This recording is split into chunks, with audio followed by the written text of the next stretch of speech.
Class 10th ബയോളജിയിൽ important ആയിട്ടുള്ളൊരു ചാപ്റ്ററാണ് life process. അതിനകത്ത് കോമ്പിറ്റൻസി ബേസ്ഡ് ക്വസ്റ്റ്യൻസ് കുറേ ചോദിക്കാനുള്ളതുണ്ട്.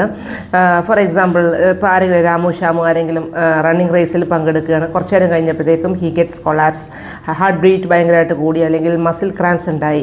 അതിനൊക്കെയുള്ള കാരണങ്ങൾ എന്താണ്, ഇതിവിടെ ഏത് ടൈപ്പ് ഓഫ് റെസ്പിറേഷനാണ് നടന്നത്, അപ്പോൾ ഇവിടെ ഉണ്ടായ ലൈഫ് പ്രോസസ്സിലുണ്ടായ ബ്ലോക്കേജ് എന്താണ്, തുടങ്ങിയ കാര്യങ്ങൾ എന്താ പറയുക കോമ്പിറ്റൻസി ബേസ്ഡ് ക്വസ്റ്റ്യൻസ് ആയിട്ട് ചോദിക്കാം.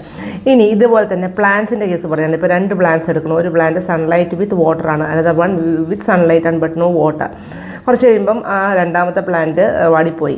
What may be the reason, അവിടെ what is the function of xylem. അപ്പം ഈ ഇതുപോലെയുള്ള സർക്കംസ്റ്റൻസ് തന്നിട്ട് what is the function of xylem അല്ലെങ്കിൽ what is the function of phloem എന്നൊക്കെ ഉള്ളത് ഇൻഡയറക്റ്റായിട്ട് ചോദിക്കുന്ന ഒരു മെത്തേഡാണ് കോമ്പിറ്റൻസി ബേസ്ഡ് ക്വസ്റ്റ്യൻ.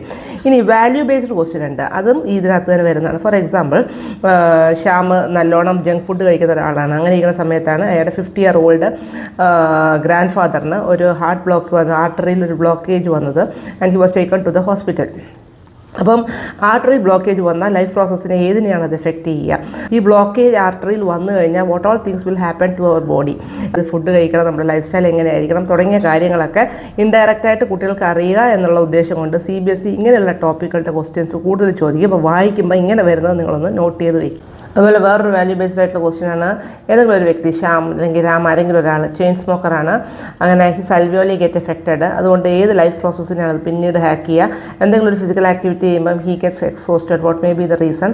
അപ്പോൾ അങ്ങനെയുള്ള ക്വസ്റ്റ്യൻസ് ആയിരിക്കും ചോദിക്കുക. കൂടുതലും ഡയറക്റ്റായിട്ട് what is the function of the alveoli in the lungs എന്നുള്ള ചോദ്യമല്ല നിങ്ങൾ പ്രതീക്ഷിക്കേണ്ടത്. ഇതുപോലെ ലൈഫ് റിലേറ്റഡ് ആയിട്ടുള്ള ക്വസ്റ്റ്യൻസ് ചോദിച്ചിട്ട് അതിൽ നിന്ന് അവർ ആൻസർ കണ്ടെത്താൻ ചോദിക്കും. അപ്പോൾ കൂടുതലും ഇതിൻ്റെ ആൻസർ എന്താണ് എന്ന് കണ്ടുപിടിക്കലാണ് ഏറ്റവും വലിയ ടാസ്ക്. അപ്പം ഇങ്ങനെ നിങ്ങൾ ഈ ഒരു കോൺസെപ്റ്റിൽ ഇനി മുതലുള്ള എക്സാംസിന് വേണ്ടി പ്രിപ്പയർ ചെയ്യാം കേട്ടോ. Thank you.